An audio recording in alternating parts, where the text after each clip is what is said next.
Hello, friend. एक व्यक्ति की एक व्यक्ति के मस्तिष्क में कितने कितने संवेदनशील तंतु हैं जिसका अंदाज हम मानव जात नहीं लगा सकते।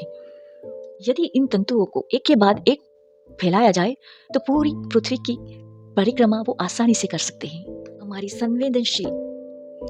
संवेदनशील तंत्र जितना हम चिंता करते हैं उतने वो भीतर ही भीतर कमजोर होते रहते हैं। इसे वापस सक्रिय करने का कोई भी उपाय मानव पे नहीं है। इसीलिए हम रोज बरोज कोई ना कोई साइकेट्रिस्ट मतलब कोई ना कोई मानसिक डॉक्टर को ढूंढते रहते हैं जिससे हम इस प्रॉब्लम से निजात पा सके। एक व्यक्ति के मस्तिष्क में कितने पतले स्नायु है इसका अंदाज हम इंसान नहीं लगा सकते।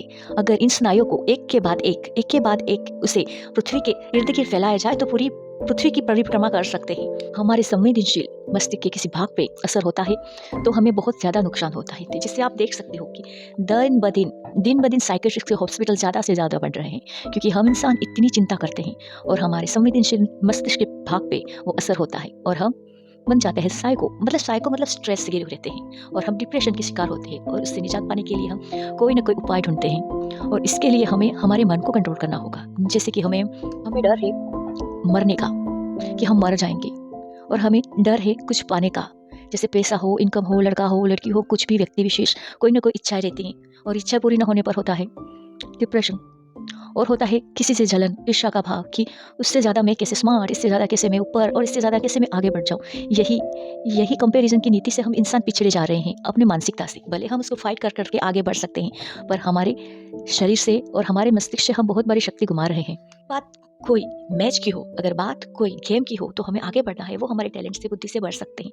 पर हम सांसारिक जीवन में किसी से ईर्ष्या, किसी से द्वेष और किसी से आगे बढ़ने की जो सोच है उससे हम अपने आप को, अपने मन को हम दबाते जाएंगे और उस पर प्रेशर डालते जाएंगे तो हम डिप्रेशन के शिकार हो सकते हैं और हमसे ज़्यादा हमारे साइकियाट्रिस्ट से ज़्यादा आगे बढ़ सकते हैं पैसों से, इनकम से और उनका स्टाफ। Oh my God. तो गाइस, हमें अपने आप, काउंसलिंग एक ऐसी चीज़ है जो केमिकल हमारे अनबैलेंस होता है उसको हम कंट्रोल में ला सकते हैं। कंट्रोल तब हो सकता है जब हम हमारे मन को मनाने में, हमारे मन को जानने में सक्षम रहते हैं।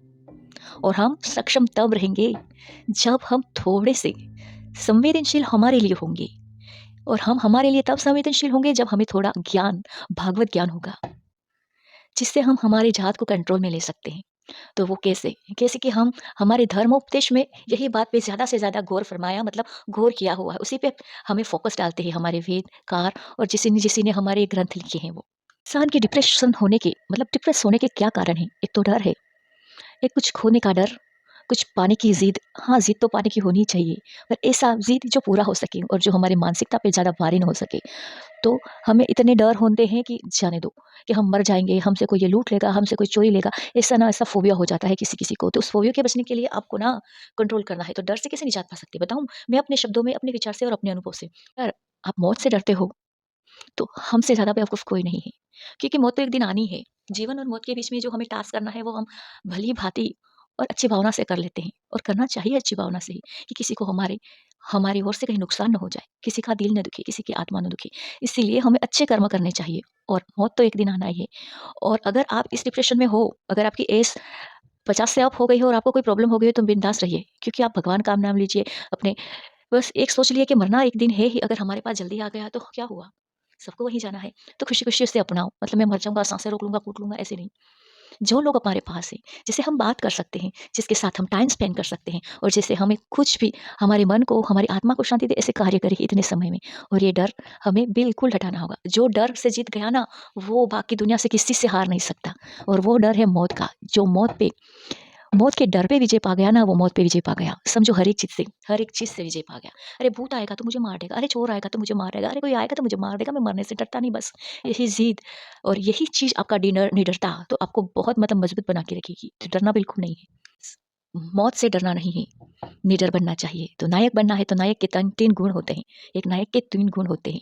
नायक के 3 गुण में शूर, वीर और गंभीर। वो निडर होता है, वो वीर होता है और वो गंभीर भी होता है। कोई सिचुएशन में हमारे संबंधियों के साथ, हमारे रिलेटिव के साथ, हमारे आस-पास की जो व्यवस्था है, जो सामाजिक व्यवस्था है, उसमें प्राणी भी आते हैं। उनके साथ कैसे डील करना है, उनके साथ कैसे गंभीरता से बात करनी है, ये 3 गुण एक नायक में होते हैं। अगर वो नायक या नायिका, तीनों में सेम ही गुण होते हैं। अगर वो हम पा लिए तो विजय हो गए। हमारी बात चल रही है कि मस्तिष्क को कैसे हम इन बीमारियों से दूर रखें, जैसे कि डिप्रेशन। टेंशन। तो बस हमें लालच छोड़ देना है, किसी चीज़ जो मिल गई इससे खुशी से रहना है और हमें आडंबर और दिखावे की दुनिया से दूर रहना है। जितना बन सके इतना आप सादाई से जिए। सादाई मतलब कि बोलने में, वाणी में, बैठने-उठने में सदाई, जिससे कोई लोग हमसे प्रभावित होए कि हाँ, ये सच्चे हैं, सादे हैं। और ऐसे मत बनिए कि बहुत कुछ पहन लिया, बहुत कुछ ओढ़ लिया, बड़ी कार में घूम गए और लोगों को हम मतलब कुछ दिखा के इतना ही करते हैं कि कोई दुखी होगा हमारे से कि उनके पास इतना कुछ है और हमारे पास नहीं, वो भी एक प्रभाव की बात हो गई। तो जितने सिंपल और जितने सादे रहेंगे ना आप, उतना ही आप आपके दिमाग को शांत रख सकेंगे। मतलब मैं खुद को भी बोल रही हूँ, आप मतलब मैं भी आ गई। तो गाइस हमें ना हमारे इस दिमाग को इतना ठंडक से लेना है, इतनी शांति से लेना है, जिससे उस पे ज़्यादा ना ज़ोर पड़ सके। तो गाइस मेरी बातें ऐसे ही आएगी, कुछ सिंपल और कुछ इंस्पायरिंग। अगर आपको अच्छी लगे तो please like, share and subscribe करना ना भूलिएगा, जिससे मेरा मनोबल और भी बढ़ता जाए और मैं कुछ और सोच सकूँ और कुछ आपके साथ शेयर कर सकूँ। Thank you so much.